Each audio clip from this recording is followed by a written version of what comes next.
Good morning जय गुरु। आज के आबारो चले एसेछि आर एकटा नतून रेसिपि निये। এই যে অনেকেই চিনতে পেরে গেছেন এটা কি কলার মানে কলা গাছের ভেতরে যেই নরম মানে কি বলবো এটাকে আমরা থুরো বলি, অনেকে আবার আলিকা বলে, অনেকে অনেক রকম কিছু বলে, তা আমরা আলিকাও বলি। সেটাই আজকে নিয়ে এসেছি। সেটাই আজকে আমি দেখাচ্ছি কিভাবে কাটতে হয় এগুলো।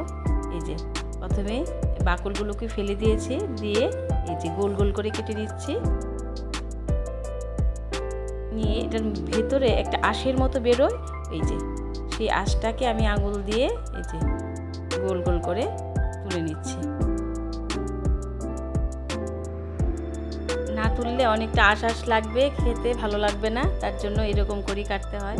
এটা আমি ছোটোবেলায় ঠাকুমার কাছ থেকে দেখেছিলাম, আমার সে মনে আছে ঠাকুমা এরকম করে কাটতো।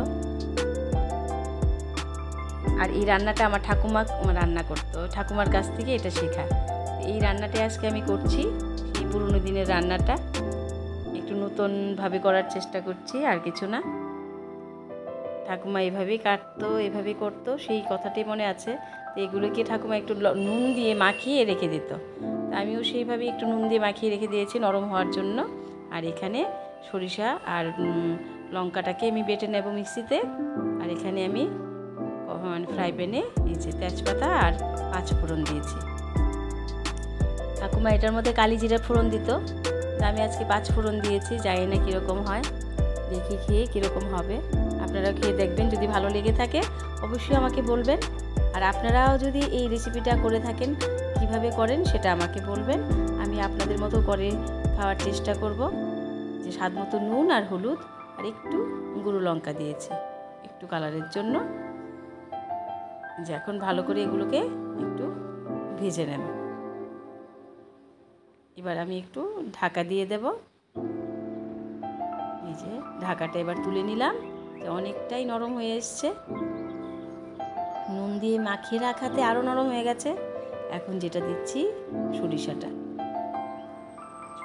দিয়ে দিলাম, আর বাটিটা ধুয়ে আর একটু জল দিয়ে দিলাম। দিয়ে এখন আবার নেড়ে চেড়ে আবার একটু ঢাকা দিয়ে দেব। আপনারা বলবেন আরও কী রেসিপি আপনাদের চাই, অবশ্যই আমি করার চেষ্টা করব।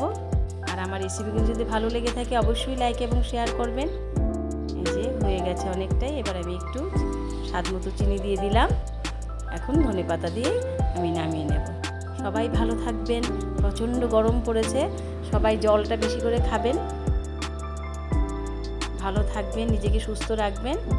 জয় গুরু।